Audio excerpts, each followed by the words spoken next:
Welcome to the Cannabis Cultivation and Science Podcast. I'm your host, Tad Hussey of KISS Organics. This is the podcast where we discuss the cutting edge of organic growing from a science-based perspective and draw on top experts from around the industry to share their wisdom and knowledge. If you're enjoying these podcasts, please take a moment to subscribe to our newsletter on our homepage at www.kisorganics.com to stay up to date on the latest podcasts, product announcements, and videos. Our guest this week is Kurt Becker. Kurt is the Executive Vice President of Commercial Products for the DRAM Corporation. For anyone looking to improve the efficacy of their spray applications, I highly suggest checking out this podcast and reaching out to DRAM directly. I got to hear Kurt speak at a Biocontrols conference last year, and he is a genius when it comes to spray applications. For the past 23 years, Kurt has worked with growers to improve their spray and irrigation practices through improved technology and technique. DRAM, now in its 76th year, is a leader in horticultural technology, focusing on watering, chemical application, air movement, and water quality. Hey, Kurt, welcome to the podcast. Thanks for coming on today. Thanks, Tad. Appreciate you having me. Yeah, can we start out giving listeners a little bit of a background into your history and how you came into this role and all this knowledge regarding spray applications? Well, most of that is on the job. I studied political science in college. I worked in banking before I got into the horticultural industry. But I've been doing this for 24 and a half years after a sales role took me into the company. And as in those 24 years, I've been very active in developing a lot of our product line on the spray side, as well as a lot of our philosophies and working on a lot of the science behind what we do from a spray standpoint. Over that time frame, DRAM has really focused on, different particle sizes do different things, and making sure that we can, we know how to make a different size droplet. The trick is knowing how to make that applicable to plant protection. And so we've developed a number of different tools over that time frame during my tenure at the company that basically focus on, okay, we want to try and achieve this. So we make a droplet that does that, or we need this much force to get into the canopy. All sorts of things that basically all of our different equipment is designed to do slightly different things. So it's why we have, I think we make over 37 different machines for indoor plant protection. We don't really make equipment for outdoors. I mean, some of our stuff could be used that way, but the majority of what we've done and where we focus is for indoor plant growth. Now, when you say indoor, you're talking about greenhouse environments as well, correct? Any indoor. Yeah, well, that's where we start. I mean, DRAM is a 77-year-old company, and we've been involved in the greenhouse industry. Indoor meaning you got walls and you got a ceiling, and so there's really different characteristics of a spray that you require, and there's different concerns that you might have, when you're spraying outside versus spraying inside. A lot of outdoor spray equipment tends to use bigger droplets, tends to be wetter applications, unless we really bring in aerial. And you need to do that because there's a lot of concerns. One is drift management. We don't want to spray the neighbor's farm. We don't want to, have stuff drifting into different crops that we don't want to apply a pesticide to. Indoor, it's very different. I'm not really worried about wind. I'm not really worried about intrusion into other crops. So that allows us to use a much wider range of droplet sizes to achieve better coverage. If you look outside aerial applications work very well in very wide open spaces where you've got the same crop over and over again, and somebody can use an aerial application, which is using generally smaller droplets, although still much larger than some of the stuff that we can create for indoor use. And the intent there is that they can cover a lot greater area quicker, but they also do it with a lot less liquid because you can't carry, a tanker load full of liquid on the plane that you'd be using to apply the pesticide. In our instance, I'm not really worried about the amount of water that we're going to apply from a transferring it and carrying it standpoint. It's more about using smaller droplets, and then we just need less water to do the job because we can cover much more surface area the smaller droplets we get. So you're talking about droplet size and how it affects an application, and what I'm hearing is that the smaller the droplet size, the better surface area or better coverage you get over that leaf surface? Are there other considerations? Pretty much that's the important fact to pull out of that. Basically it's not necessarily a linear relationship. It's actually exponential. When we cut particle size, we cut droplets down into smaller sizes, we cover a lot more surface area because they themselves have more surface area. A pretty common graphic that we like to use in communicating that is just explaining that, okay, if we took one 100 micron droplet, the liquid contained in a 100 micron droplet, and 100 microns is already pretty small. That's about the size of your hair. The diameter of your hair is about 100 microns. If we took one droplet that was 100 microns and we cut it in that same amount of liquid, we took that same amount of liquid and made droplets that were 50 microns. Okay, with the same fluid volume, we would get 8 droplets that would be the same volume of liquid, but we would be able to cover more surface area because you have 8 droplets just by cutting the particle size in half. If we take that and we cut it to 1/10 of the original size, or about 10 microns, we get about 1,000 droplets with the same liquid contained in the 100 micron droplet. So again, we can cover much more surface area. If you think about majority of what we're using to spray plants is water-based. There are oil-based products, very few. Generally, those are never used without something else, not without being dissolved in something, which is typically water. So if you think about water has a very, very strong surface tension. It tends to bead up. We can chemically alter that using surfactants and things like that to help it spread more evenly.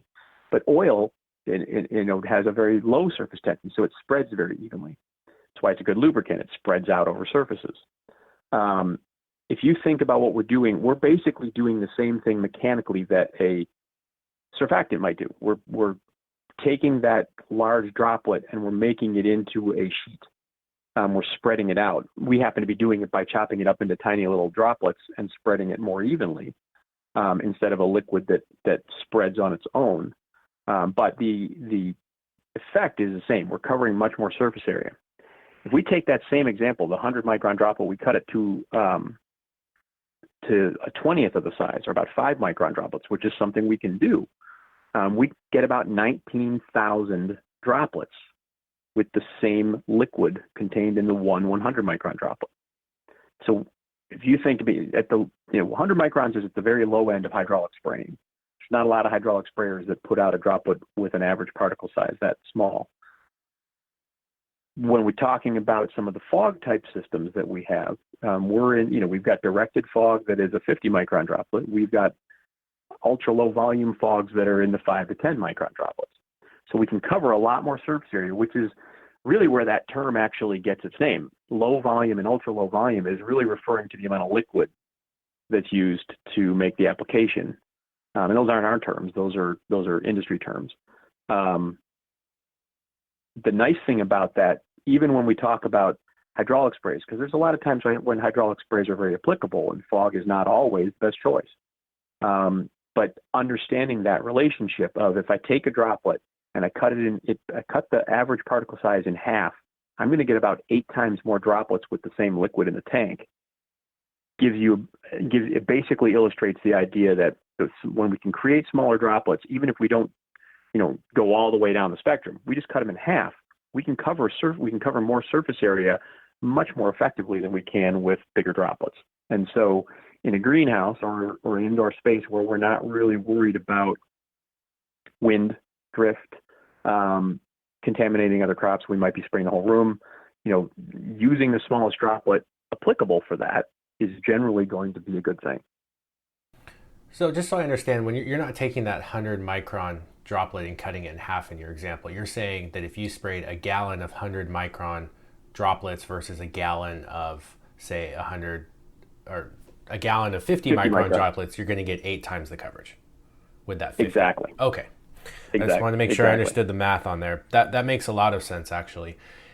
So that brings me up to my next question, which was, can you use a 100 micron droplet or a sprayer like that with a surfactant and achieve the same results as you would with a smaller droplet size?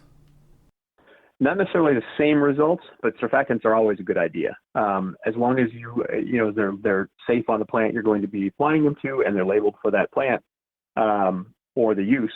Surfactants are generally a very good idea because you're going to cover more surface area, but you got to get them there too. And so that's where smaller droplets tend to sometimes have an advantage. You also won't ever get to the reduction in volume that you will. So if we're talking about wet spraying or hydraulic spraying, even if we're talking about targeted low volume, so we kind of break the world down into hydraulic sprays are the wet sprayers. That's, you're spraying a gallon to gallon and a half a minute. The plants are going to be visibly wet after you've done your job. That's the typical hydraulic spray that people think of. We talk about targeted low volume. We're basically taking down that spectrum. We're creating droplets in the 40 to 60 micron range typically, where we're able to then use a lot less water, a higher concentration of product to water. So we'd use similar amounts of pesticide. We just put it in less liquid. And then we would aim that as well. So there's different types of machines that we can use to aim that into the crop, so that we can be selective about where it wants to go. So in that instance, where I mentioned drift is generally not a concern indoors in a greenhouse. Sometimes it is. Sometimes I don't want to hit the bench next to the one I'm trying to treat. And so an ultra low volume treatment, when we get into that 5 and 10 micron range, that is a space treatment. That's flea bomb. So your cat comes home with fleas, you need to bomb the whole house to kill them all. That's what ultra low volume is. We are filling the space with pesticide, and you can't do a bench. You are doing the entire room at that point. When we want to just treat a bench or a portion of a bench, targeted low volume, where we can use smaller droplets, but not as small as we could go, we can aim that and have it not float away and drift around the whole house. Those droplets tend to fall over much quicker than, say, a 5 to 10 micron droplet, which can stay airborne for as much as 3 to 4 hours. How do these smaller droplets affect humidity then over time? They must raise it quite a bit, I would think. Actually not. If we look at a typical application, generally not. Those types of nozzles can be used, or nozzles creating similar droplets can be used to affect humidity. For instance, a fog system. So we sell in other types of systems we do besides spray application. We do moisture management. We do irrigation systems. We do misting systems for propagation. We do drip irrigation, stuff like that. We have nozzles that will create 80 micron droplets, and there's other companies that have systems that will create, with high pressure, that can create 10 to 20 microns. Those, though, are typically distributed systems where you have a pipe running and you have nozzles all over the place. And each one of those nozzles is going to maybe put out, 3 to 5 liters per hour of liquid. When we look at what we do, we're going to do a similar output, but we're going to do that with one nozzle, and we're going to do that from one location to try and spread the pesticide around.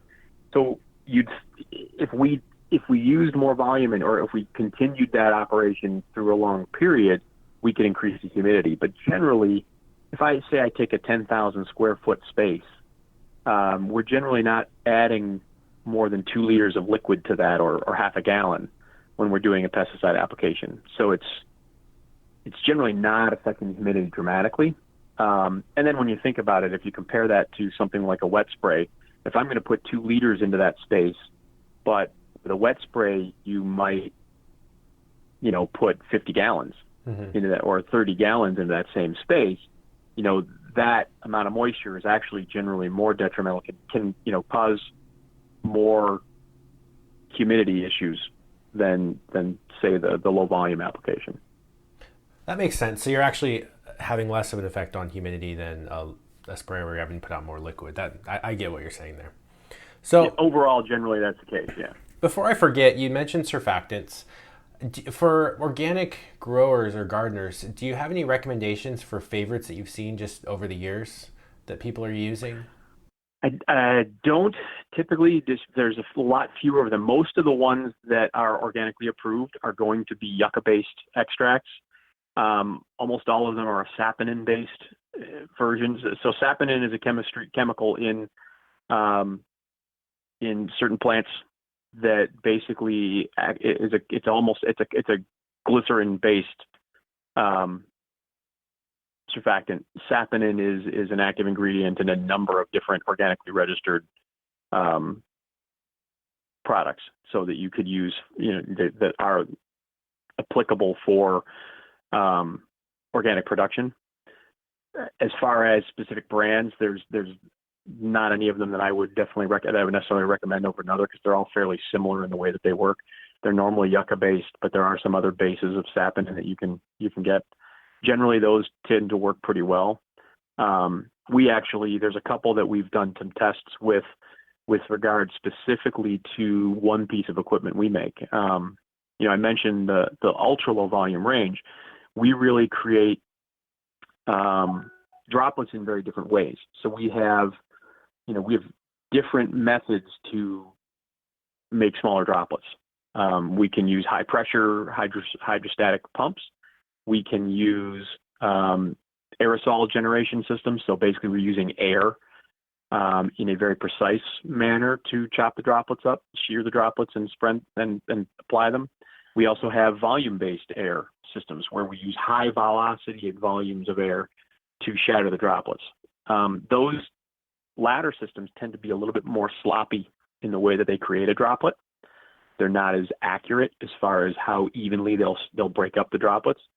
In those cases, we typically require some type of surfactant to help with that process, so that we want to make, so in non-organic agriculture, we are using a product of our own design, but is non-OMRI approved. It's not organically approvable. It's a salt-based product. In those instances, we can use some of the saponin-based products to help that machine do its job. Basically reduce the surface tension of the water, so that as we shatter it with that velocity and volume of air, we're able to shatter the droplets more evenly and get a much better result as far as distribution through the facility. So, as someone who is a grower gardener that has a greenhouse or an indoor garden where they're cultivating, what sort of practical considerations in terms of actual sprayers would you recommend for them to have on hand in a given situation like this? You mentioned having a way of applying to the entire space, which seems really important. Would they also need to have one for targeted spraying? And what if you could recommend specific sprayers, I think that would be useful too. Okay. Well, as I said before, the low volume stuff is a great time saver, great labor saver, generally does a really good job of applying pesticides, but it's not always applicable. So when we look at someone, say you're just starting out looking for a new piece of equipment and you've got a greenhouse area that you want to spray, we generally start with a good hydraulic sprayer. We like to see machines run up to at least 500 PSI. We make a number of machines, our Hydra and our MSO line both run up to 500 PSI. And then we like to make sure we use that. One of the things we see in greenhouses quite often is someone might have a machine capable of 500 PSI, but they turn it up to 250 or 300. The machines are meant to work at higher pressures. And there's reasons why you may want to reduce pressure for some specific applications. But for the most part, if you're trying to apply a pesticide, a fungicide to the plant, and you're not worried about things like drifting onto the next crop, or you're generally not going to damage the plant by increasing the pressure, because the nozzle's generally taking care of that by helping you manufacture a smaller droplet. Of course, if you've got a nozzle that's putting out 2+ gallons a minute, higher pressure can be a problem. But nozzles that are meant for fine application, which anything that we would sell would come standardly with that. The higher the pressure generally means the finer the droplets we're going to create. Plus, we also get the added benefit of more force. So, when we're trying to apply pesticides to a plant, a lot of the things we're trying to target aren't sitting on the outside of the leaves, and they aren't sitting at the top of the apical growth or anything else. They're not in an easy spot to get. They're generally hiding inside the plant, and they do that because it's the safest place for them. So if we want to get whitefly or spider mite or somebody that's up underneath, we want to target mildew or botrytis at the stem or things that we have to, really get into the canopy. Droplet's going to help, but also some force. You need something to actually propel that product into the crop. And so when you have a higher pressure, it's actually giving you a little bit more force to push that spray into the plant. Now, we don't want force like a pressure washer force. We don't want something that's very hard, straight stream. We want force with very fine droplets. So you end up with a very swirling spray. You end up with very diffuse droplets that the force is there, but it rapidly dissipates when it encounters other forces like a plant. It'll hit that plant and spread as opposed to, battering the plant. So a combination there, looking at particle size and pressure, you want to always make sure you have the right nozzle in married to that. So we'd start with something that's a good up to 500 PSI sprayer. But as I said, there's times when you may want to reduce that pressure. So variable pressure is important when you're looking at a sprayer. You want to make sure you can turn down the pressure, because sometimes you may want to spray just a little section and you don't want it drifting onto something else. There's plenty of different products that we use commercially, plant growth regulators, where I want that on a specific set of plants and I don't want it drifting all over the place. There's sometimes when I might need to sprench the soil or just get the soil slightly moist, and fine droplets don't help me with that. I need a little bit coarser of a droplet so it'll actually impact the soil and soak in a little bit. So pressure can, altering your pressure can help with that. So variability is important. We look at then things like, the next thing that I would suggest that's probably the next most important besides a good solid pressurized system is usability and ease of use. You're going to go and spray a greenhouse and take time doing it. It's not a real fun job. I don't think there's a lot of people that would say that's something that they really enjoy doing. It's a job that's a necessary thing, but it's not anybody's favorite job. And so our belief as a company is we want to make it as easy as possible for the applicator. The harder it gets for the applicator, the worse job they do, in our opinion. They're uncomfortable. They've got to run back to the machine because the hose keeps getting caught and pinched against the sidewall. The thing is a real bear to move around. 50 gallons. We've got a lot of machines that are 50, 100, even 200 gallon sprayers. Someone has to move that. It better be very, very easy to maneuver because 50 gallons is 200 pounds. So moving that, it's important to make sure that it's designed well to be able to maneuver. You've selected the right wheels for the type of surface you're going to be covering with it. You've got the right kind of reel that doesn't create a pinch point. So you're 20 feet out and the hose gets pinched up against the sidewall and you got to run back to the machine to undo it. You want to look for guns that that are comfortable to hold when you're pulling the trigger. There's some guns that are out there where you basically, they're like an exercise, like one of those springs that they used to have in the 80s for, building up your forearms and your grip. It's got a very tight spring, and so when you pull the trigger, there's a lot of force involved. You want to find things that are more comfortable to use, because if you're not comfortable doing the job and you're constantly having to deal with issues around the equipment, generally the job suffers, is our opinion. So we spend a lot of our time designing for ease of use and comfort. So when we look at hydraulic sprayers, any of our equipment is going to fit into those types of things. We want to make sure that they're easy to use. We want to make sure they've got a good range of pressure, but also that they can get up to about 500 PSI to create a fine droplet. And then beyond that, as long as those types of things are covered, I think you're going to start out just great. From there, that's when we start to talk to people about maybe you want to think about a low volume machine to cut some of the time that you're putting into this. But if you're starting out, a good hydraulic sprayer is the best place to start.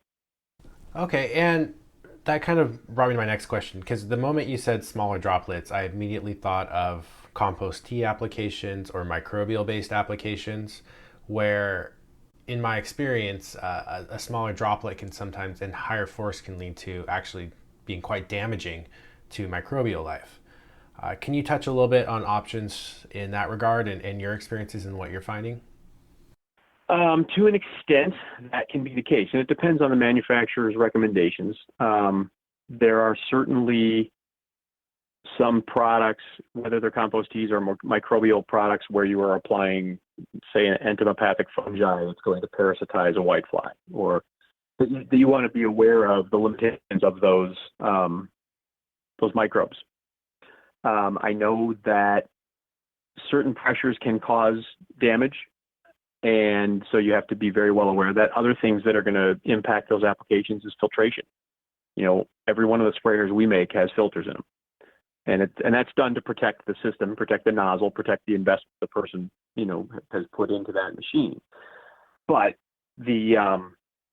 most of the time we look at that as that's one application, and how do we modify things to make that application? It's not going to be every application. So we work very closely with a lot of the manufacturers of those products, and we're very familiar with. So if we're going to apply, a Bavaria Bassiana product, we're very familiar with the limitations of that. And for the most part, pressure is not a big issue for something like that, but heat is. And so that one of those ultra low volume machines that we make is actually a small jet engine, and there is heat that results. So we've actually developed a specific version of that machine, which cools the exhaust so that we don't have issues, and we can apply those types of products. We work very hard at making sure that we understand our equipment in relation to biological applications, and for the most part, we can use any of them without any real concerns. Sometimes, like I said, you might need to make a modification. You're going to apply something that we don't want to filter out all the good stuff. So we need to make sure that we sometimes remove the filter, but then there's that's with the caveat that you take that filter out, you better make sure you really rinse the machine and flush it well before you put it away. If you're going to use a heat sensitive product, making sure that you've got the correct machine to do that job. And our team is very well versed in those types of issues. We're good at working. There's a lot of biological application, even in non-organic horticulture. A lot of those are just very, very good products to use. They're safer environmentally. They have a totally different mode of action than a lot of the other pesticides that are available. And it's great to shake that stuff up, even if you're a conventional grower. So the majority of our customers are using those types of products already very regularly. Oh, that's good to hear. My experience with it is that using a microscope, we would check the product for activity, like a compost tea, for example, and then we would send it through the sprayer and then look at it on the other end. And I know this was just a one-off thing. I looked at an atomizer someone had at a hydro shop once, and even the bacteria, the motile bacteria, was killed off by going through this atomizer. Now, you mentioned heat. That might have been a factor. I don't know. I assumed it was the particle size, the droplet size, or something inside there. It can be both. Yeah, sure. It can be maybe not even the droplet size, but sometimes it can be just the actual application or the process of making the droplet. So the droplet might be fairly large, but the forces involved in doing that might cause some damage to something. As you said, the best way to test that stuff is to actually run a test and see what comes out the other end. And so with most of the commercially available product in the horticultural industry, we've actually done that work. We work with the manufacturers of those products to get approval with any of those products. We had one of the chemical manufacturers, actually is a biological manufacturer, a number of years ago, always basically said we always need to keep together. We always need to work together because they make the bullets, we make the guns. You want to make sure they fit. We want to make sure that our stuff works with their stuff and vice versa. So we have a very close relationship with the various manufacturers in the industry. And anytime something new comes out, we're really good about making sure that it gets tested and that we understand how to use those products in our equipment. Okay, so a grower could contact DRAM and find out from them exactly what sprayer would work best for the types of products that they're applying in their greenhouse or in their indoor environment, essentially. Definitely, yeah. Right. That's great to hear. And along those lines, I yesterday was out at a facility. They have a 500-gallon compost tea brewer that they're then sending through a dosatron out into these rooms. And I told them how I would test it, similar to what we just discussed, using a microscope, look at the tea before, look at it after. Do you have any results relating to dosatrons and how they affect microbial life, though? Well, when it comes to specifically a compost tea, it's hard to know because there can be such a wide range of constituent microflora in what you're trying to apply there. Mm-hmm. When it comes to commercially available products, I don't think there's any issues at all from what we've seen. The design of the piston in that, basically the way that those work, you have water runs through that drives a piston up and down. The majority of you might get some issues against the side wall of the chamber, but I would think that you wouldn't get very much damage at all, especially given the type of the size of the population you'd be trying to apply. So I would think that an injector generally would be a fairly safe method, or a piston-based injector like a dosatron. Okay. Just because you're basically siphoning liquid out of a tank, and with one pull on the piston, and you're pushing it out with the reverse stroke. So you've got a large chamber that's being filled each time. So I wouldn't think there'd be much of an issue. The only thing that I could see being an issue is that dosatron has a filter on the intake of the solution line, and so you may need to, depending on how big the microbial product is, the different little bugs you're trying to pull through that machine, their filter might be trapping and filtering some of them out. So you might need to look at what the filter does, but I would say the actual mechanics wouldn't probably be an issue. Okay, well, that's good to know. I appreciate that. Along those lines, I know we started talking about microbes here. I recently was sent a test result from a buddy of mine who's a golf course superintendent. And he had started looking at water quality, specifically chlorine, and how it affects microbial-based products. And there was a pretty big die-off associated with adding chlorine to a finished, microbial product or compost tea. Do you have anything you would add along those lines, or any experiences yourself with that? So one of our businesses, we have a segment of our business called DRAM Water, and what we do in that segment of our business is water treatment.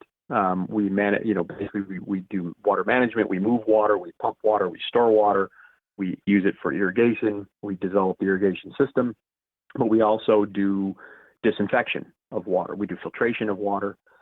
We don't use chlorine as a disinfectant, and main reason we don't like chlorine, one, we feel that there's more effective disinfectants for some of the things we're trying to do, but at the same time, chlorine is really not a plant-friendly product, but it's certainly not a microbial-friendly product. I mean, the entire point of putting chlorine into your pool is to prevent the spread of pathogens in that pool. I don't want somebody to get in there all germy and have those little germs swim over and get somebody else.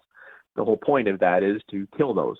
So that what you're stating as far as, the tests that they did, that completely makes sense. So no, I would generally not use chlorine or if you're going to use chlorinated water, let it gas off for a bit. A little bit of agitation and you'll gas off a lot of the chlorine in a period of time. Otherwise, you could use things like carbon filters and stuff to remove remove the chlorine if you're going to be using like city water and you're concerned about. I certainly wouldn't add it. We use, as a disinfectant, ozone, which is from the air we breathe. We basically strip the nitrogen out, we concentrate the oxygen, and we run it through a generation system that basically is like lightning in a bottle. It splits up some of those O2 molecules and pairs them with other O2 molecules, making O3. It's a very reactive product, which is why we like it. It's very good at eliminating biofilm and things like that. It'll nuke anything. If we took straight, very high level ozonated water and we mixed it immediately with a bunch of microbes, it would get rid of a lot of them. The nice thing about ozone, though, is it's so reactive that typically it tends to, in a non-demand environment, if I've got nothing I need to oxidize, it's still only going to have a half-life of 20 minutes. So what ends up happening, though, what's really nice about the ozone system, especially when we're talking about, using it with microbial products, most of the microbes we like tend to be aerobic. Most of the microbes we don't like for plant growth tend to be anaerobic. One of the real big advantages of an ozone system for plant growth is that when the ozone goes away, it reverts back to O2. Basically, one of those oxygen molecules on an O3 molecule split off, oxidizing something, leaving O2. That O2 is still dissolved in the water. So the advantage is we can actually have very high levels of dissolved oxygen. And now we've actually done some tests using highly ozonated water that had been run through a system. So the ozone is basically being used up, ending up with very high levels of dissolved oxygen. Generally, when we've in our tests in the 20 to 25 ppm levels of dissolved oxygen, which is at that point with the temperature water we were using was actually above saturation level. Saturation was about 11. We can put that in because ozone is much more soluble in water than O2 is. So we get it into solution. It stays in solution much like carbonation, carbon dioxide does in a can of soda. You have a pressurized canister that's full of supersaturated gas in a liquid. You open it up, the pressure is relieved, it starts to effervesce and fizz. That's what's happening in this case, but it doesn't happen in 2 minutes. It happens in about 20 minutes. It takes a while for your can of Coke to go flat. Same thing here. We've supersaturated the liquid with water with oxygen, and then we are able to keep that in solution. So we've done some trials with specifically Bavaria bassiana where we saw, as well as some trichoderma products, where we saw better colonization as a result of using highly oxygenated water from the ozone process, mainly because we're providing them with an environment that allows them to thrive, a lot of oxygen in the water. Yeah, that makes a lot of sense. But there's a roundabout way to answering your question about chlorine in spray solutions using microbes. But yeah, I would say that chlorine's probably not a good tool to be using in that type of an application. Not a bad way to clean up afterwards, but say you get something in the tank that maybe shouldn't have been in there. I've seen it happen where a compost tea system, something that we didn't really want, if the compost wasn't very good or there was a bad source, and it was fusarium or something in there that could be bred as well. So, chlorine would be a good tool to help clean it up afterwards. Yeah, now you touched on biofilm briefly. Is that something you can talk about a little bit more in terms of maintenance and care of sprayers and irrigation lines and such things like that? That's actually a very big part of what we do from a water treatment standpoint. Biofilm is a big part of any irrigation system. You're going to find biofilm. I mean, you find it in any water system at all. Ozone, because it's so reactive, is actually a very good tool to eliminate biofilm. It generally isn't going to slough it off. One of the things we see with other biofilm eradicants is that they'll loosen chunks and send it downstream, whereas ozone tends to react very quickly and then it stops because you've used the ozone. So what it ends up doing, instead of weakening the bond to the pipe, it ends up kind of burning up the ozone or the biofilm, and then more ozone comes along and burns up a little bit more. So it basically eats its way down the pipe without really removing it in big, snake skins worth of algae and biofilm and gunk that end up clogging stuff. So one of the more effective tools that we've found for controlling biofilm is ozone, just because it's so reactive, it tends to do a better job. So is there a particular device or something like an ozonator that you could put on your irrigation or something that you can use to run a tap to fill your sprayer with that water and then run that through your sprayer as a way of, because it sounds like a great option to have right on your irrigation, to where you just run it through, it takes out the biofilm, and you end up with high dissolved oxygen water hitting your plants. Am I understanding this correctly? Or That's exactly what we feel the benefit is. It's cleaning. It's basically doing a lot of cleaning. At the same time, it's giving you water that's healthier than it was before, much healthier for plant growth as well as for beneficial microbes. As far as a system, no, it's unfortunately it's not really a plug and play thing, because there's so much that goes into this. Typically, a system like that is going to be something we would design for a customer. We do have some basic sizes of systems, but one of the things we like to look at right away is, first we have to look at how much water you're using. How much water do we need to clean? Secondly, we would look at what's in the water. What do we need to remove? And we do that with filtration or disinfection of the water. And that's something that we find that a lot of people don't. They don't always look at what's in the water to be removed. And that's important, because if I base my disinfection system on flow alone, but I've got really, really high loads, I'm going to overload the system very quickly, because it's going to be working really hard to get rid of the very high load, even if it's not a lot of water. So we need to look at both of those things.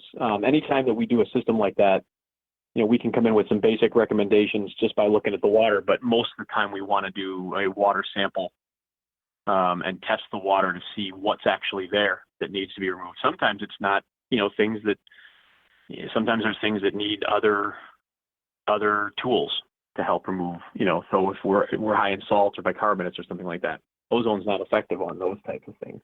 So we would look at other types of, whether we're going to adjust the pH or we're going to use something like nanofiltration or even RO, we would look at different things when applicable. We don't necessarily advocate those types of things all the time, because a lot of times water, the water in a lot of facilities is great to start out, or it might need just a little bit of tweaking. Sometimes we see growers that think RO is some special, really magical water, and it's actually what it is H2O. It's hydrogen and oxygen only, and it has no buffering capacity. It has nothing else. Whereas most of the water on the planet has something else in it. Water is the universal solvent. So much stuff is dissolved in the water around us, and most of that is benign. Sometimes it's not. And so we need to look at, it depends on what we're trying to do with it. If we're trying to grow plants, there's some things we want to adjust. Yeah, I think it was you I was talking to at the Biocontrols conference that said that RO water is not the best option for soil growers that are growing in soil. Can you expand on that at all? Well, yeah, basically for some of the reasons that I just mentioned, the main issue that we find with RO is that there's really very little buffering capacity to it. So if I'm growing in, very commonly a soilless media, all right, so I'm using something that's fairly inert, a peat cocoa, whatever, even rock wool. If I keep putting in water there, where I've adjusted it for the pH, but it's been RO'd, or I'm using a fertilizer that is that's acidic, it's going to start to drop the media pH, and I've got nothing in that water to help buffer. Bicarbonates actually, yes, we can have too many, but a lot of times those bicarbonates are helping us keep that water fairly stable.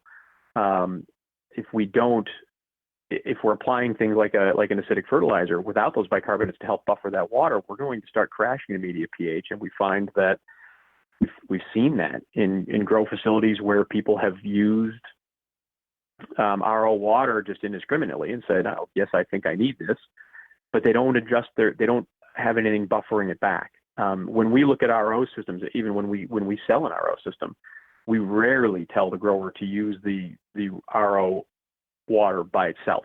We generally are going to blend that back at some ratio to their original source water. Number one is it's going to be easier to grow with. It's easier to steer. It's kind of like, when you've got no buffering capacity, it's kind of like you can only make right turns in your car. If you come up with kind of a 30-degree angle, you're not going to be able to make it. You're going to have to make a bunch of right turns back and forth to oversteer. Or it's like sailing, if you're a sailor, it's like sailing a sailboat directly into the wind. You've got to make a bunch of tacks along the wind. You can't go straight into the wind. If we have more buffering capacity, we can head more towards the wind. And it's like you're putting a motor on there because you don't have to oversteer all the time to get yourself there. But then that said, RO is expensive, especially when we're talking about, water becoming more expensive. Water is going down. Part of the issue is, where do you put the effluent from that? If you're getting 50 to 60% conservatively out of there that you can use, where does the 40 to 50% go that you can't use? That's now concentrated with the salts and things that you took out of your water. You got to find a place to put that. Some places won't let you do anything with that very easily. So that's a concern. We look at it from a standpoint of total water management. If you've got, if I blend back at a 50% ratio, that means that, I have a whole lot less effluent as a percentage of my total water going out. I'm not stripping everything out and sending it down the drain. And then finally, one of the things as a sprayer manufacturer that concerns us about RO, in fact, we put labels on our equipment now that say, do not use RO in this machine by itself, straight RO. We always recommend blending back.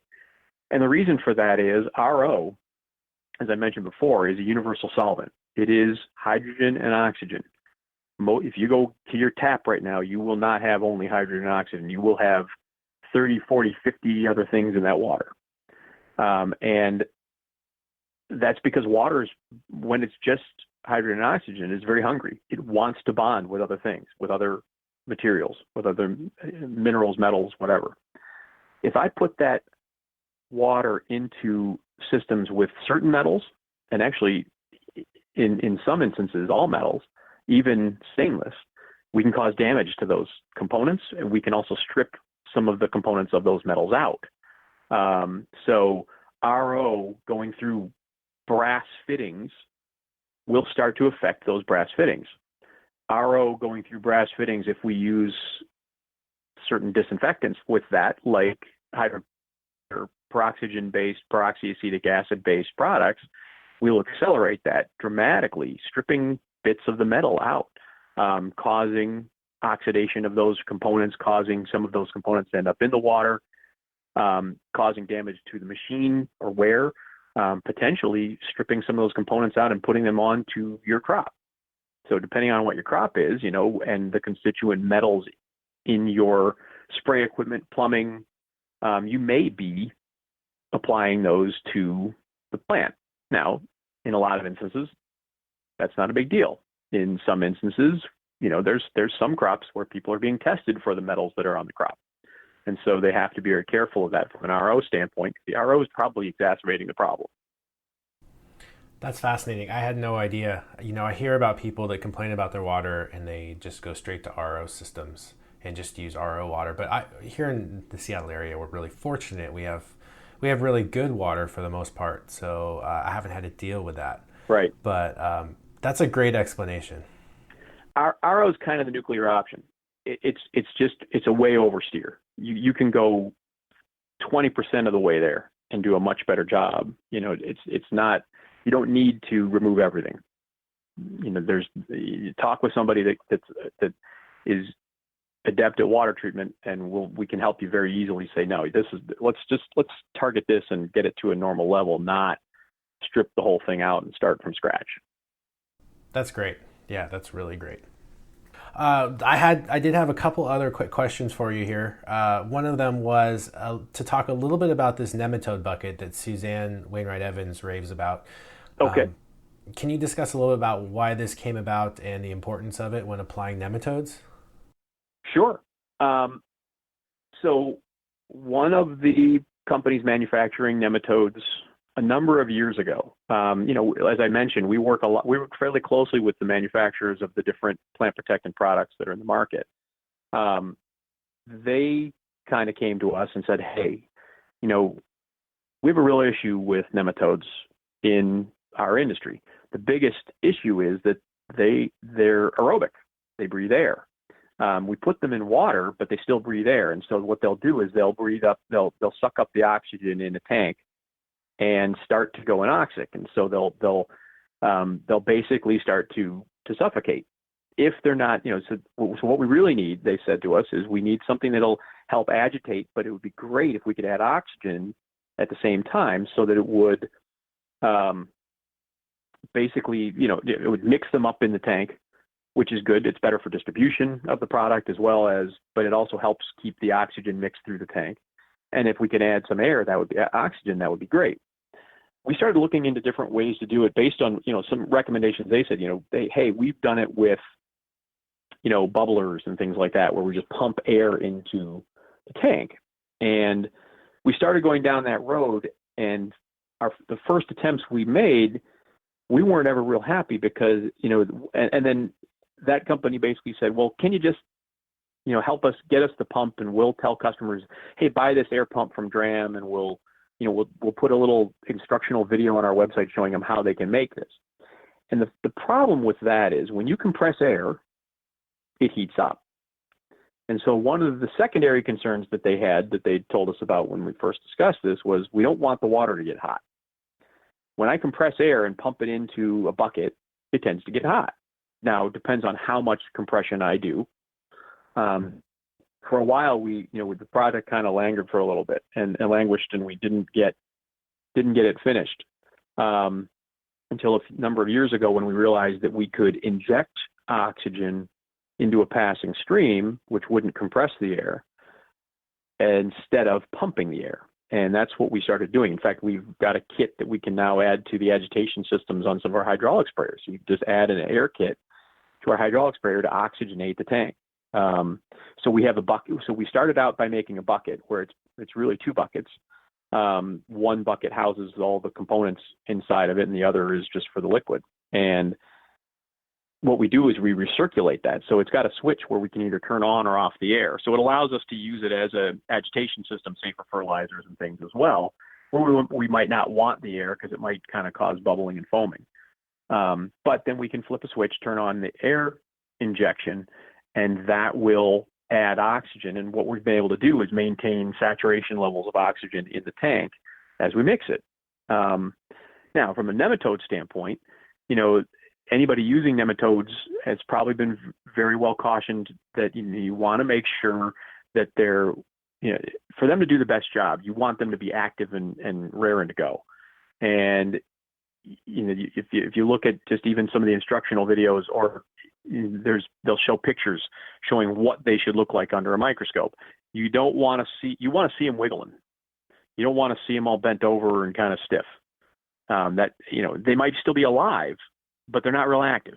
So the idea of adding the oxygen is to help keep them in an optimal state to go and do their job. Mixing and agitating and oxygenating is going to do that. And so we developed that specifically for that product. But the nice thing about the agitation system is it'll mix up a fertilizer as well. So it's kind of a dual purpose since you can flip off the switch. And then we also make it like I said, we make a kit for our spray equipment, but we also make a 50-gallon stock system for really large areas. We've got some large growers where it's a 50-gallon tank with a dosatron on it, like we had mentioned before. This is one of those places where we know a dosatron is not damaging a microbial product, or in this case, a little worm. But we have an agitation and aeration system on that, so that we can use it for a 50-gallon stock tank full of nematodes. And that's being used in large greenhouses where they're, basically where they are, applying them through booms or hand watering or whatever, but they've got multiple areas they're doing at once.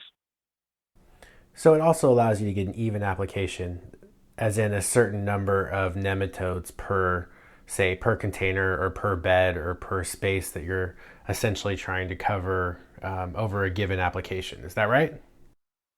Well, because what you're going to do is you're going to mix it. It's important to be able to make sure the concentration is even through the container, through the stock tank. Yeah. So, without agitation, they tend to sink to the bottom, breathe up all the oxygen, and then they start to suffocate.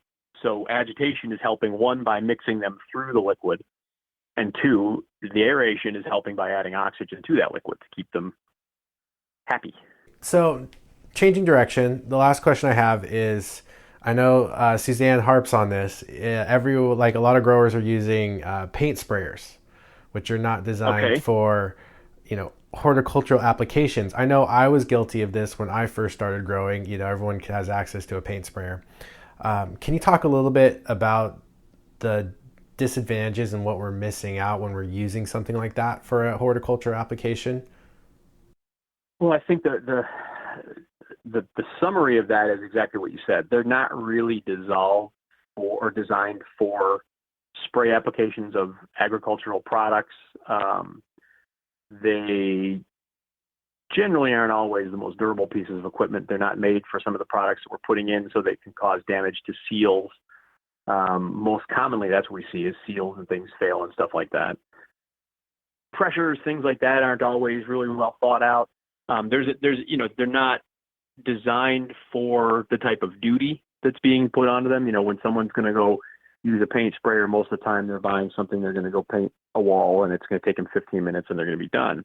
We've seen guys take that into 3-4 acres of greenhouse where it's going to take them several hours, and it's not the same kind of duty.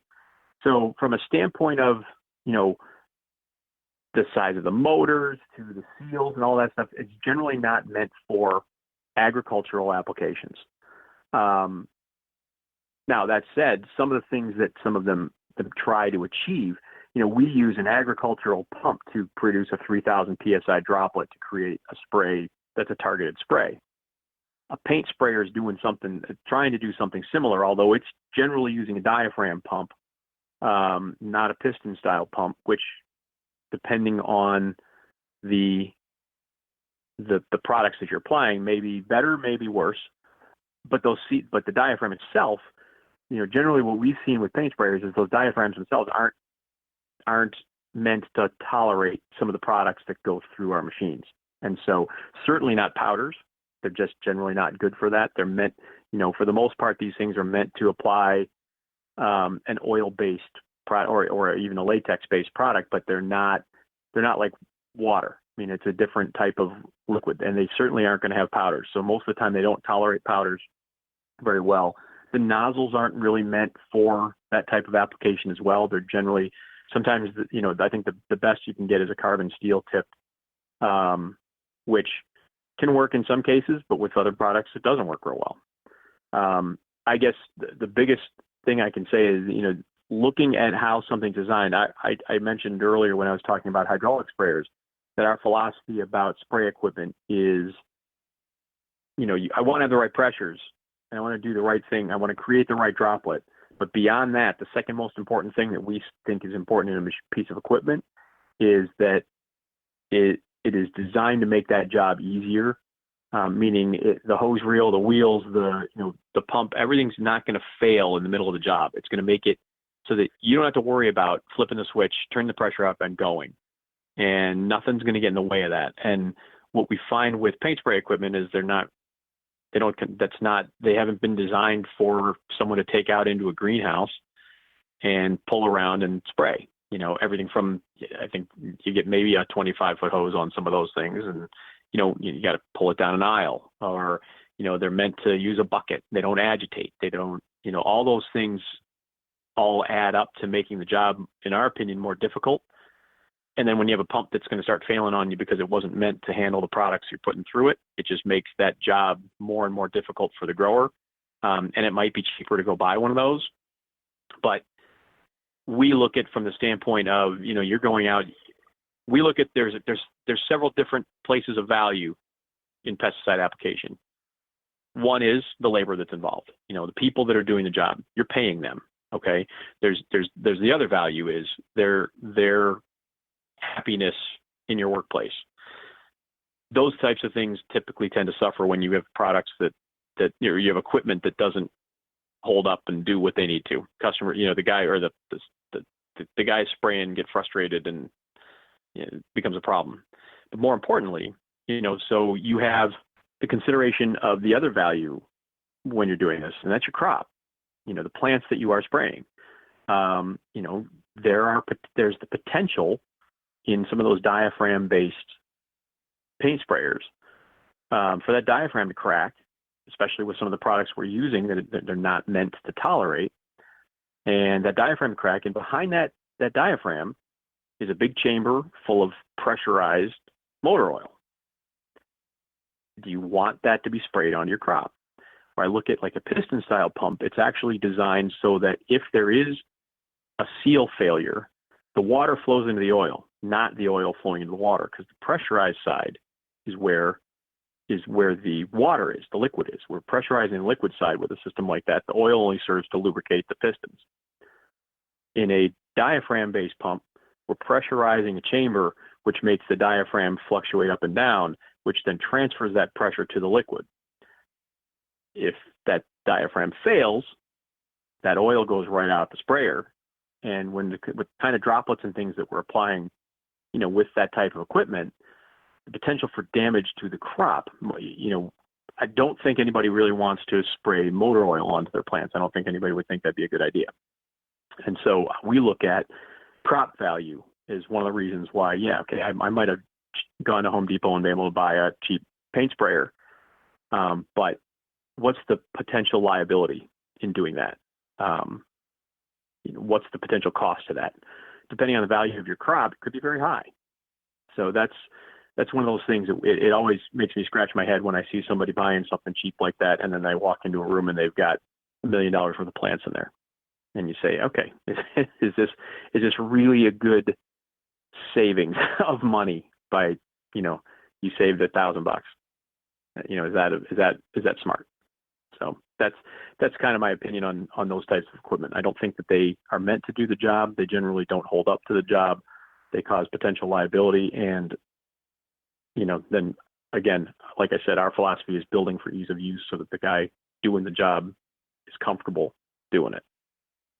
Well, and I would think the biggest factor that you mentioned earlier in our conversation, what I've learned from you, is that the droplet size may not be optimal, and so we may not getting the actual coverage on the leaf surface that we want. So the spray application itself may not be as effective. Well, that's certainly true. It hasn't been designed for spraying plants. Yeah, we don't know what it's producing. Some of those are capable of producing some pretty fine droplets, but they're meant to be doing that with like a varnish or something. So yeah, that's a good point. So we need the right tool for the right job, which brings up one other thing that I was thinking of, because I was out in my garden and I have one of your, I think that's called a professional wand. I know you have a bunch of different lines. So probably a rain wand, or yeah, it's some sort of rain wand. But I have one of your ones, and it has a really small head that's probably the size of like a $50 or smaller. Okay. And it's a nice high quality one, and I use that in my raised beds out front. Now I need one for the hose in the back, and I went and bought a $10 one at Fred Meyer. I can't remember the brand name, and it has all these nozzle adjustments I can make from shower to mist to whatever. And when I go to water with the nice DRAM wand that I have in the front yard, I get a really nice spray that's high volume but low pressure, so I can water my tomatoes and my peppers without damaging them while they're small, still starting out. Whereas the other one in the back, even when I switch to different nozzles like shower, that's supposedly going to be higher volume, less pressure, I'm still like shooting it at this poor plant and stressing that plant out. So having the right tool and maybe spending a little more on, like, your water wands are phenomenal. And that's sort of where I associate DRAM. You started with this whole side of things. I suggest users give them a shot because they're great. Well, thank you. Yeah, we started 77 years ago with the invention of the 400 AL aluminum water breaker, and that's really what we started as a company is a hand watering company. Now we make dozens of different nozzles, and we don't make them. We do have a consumer side of our business where we sell those in different colors.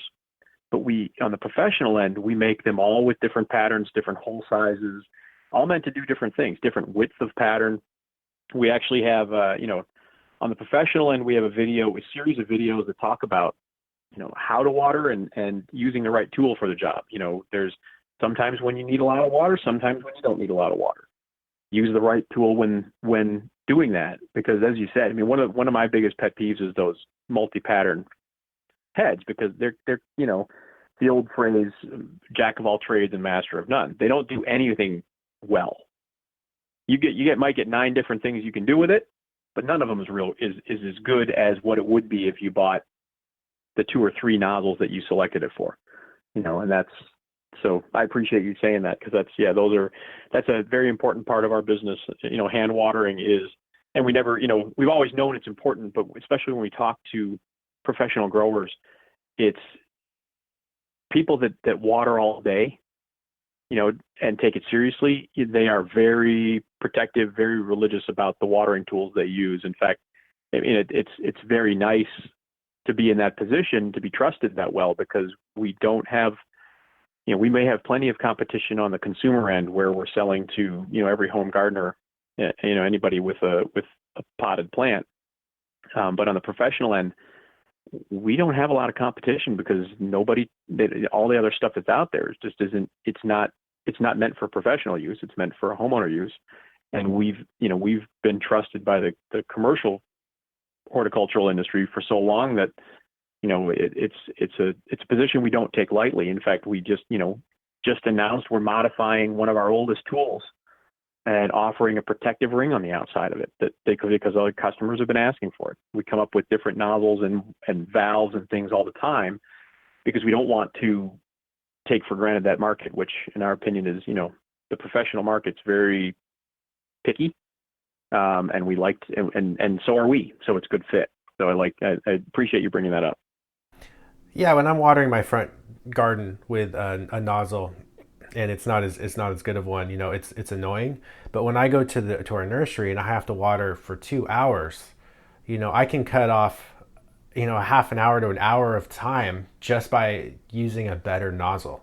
And right, with that cost of labor and, like you said, the happiness of the laborer using that product, it makes a big difference, because it drives me crazy when the water pressure is so high that I'm actually shooting soil back up onto the leaf tissue of my plant. It's not good. So, oh, definitely. No, I really do appreciate your higher quality nozzles, and for anyone that's hand watering their plants, I highly suggest you check them out. And I think the big takeaway from today's podcast is really get the right tool for the right job is so important, and I think that's really where you guys shine. So. Well, thank you. I think that's a big part of our philosophy as a business is you got to have the right tool, and that's our customer base, is people that appreciate that, I think. Well, I appreciate. So thanks a lot. Yeah, I appreciate the time today. I learned a lot. I hope the listeners will really enjoy this, and I will put up the contact information for your company. So some of the stuff that we talked about today, people, if they want more information, they can reach out and get a hold of it. Great. Thanks, Ted. Appreciate it. That was Kurt Becker, Executive Vice President of Commercial Products for the DRAM Corporation. You can go to www.dram.com to check them out. That's DRAMM.com. You are listening to the Cannabis Cultivation and Science Podcast. I'm your host, Tad Hussey. Don't forget that there's more information and articles available on our website and blog at www.kisorganics.com, as well as links to the data and information we discussed in this episode on the podcast page. Thanks for listening.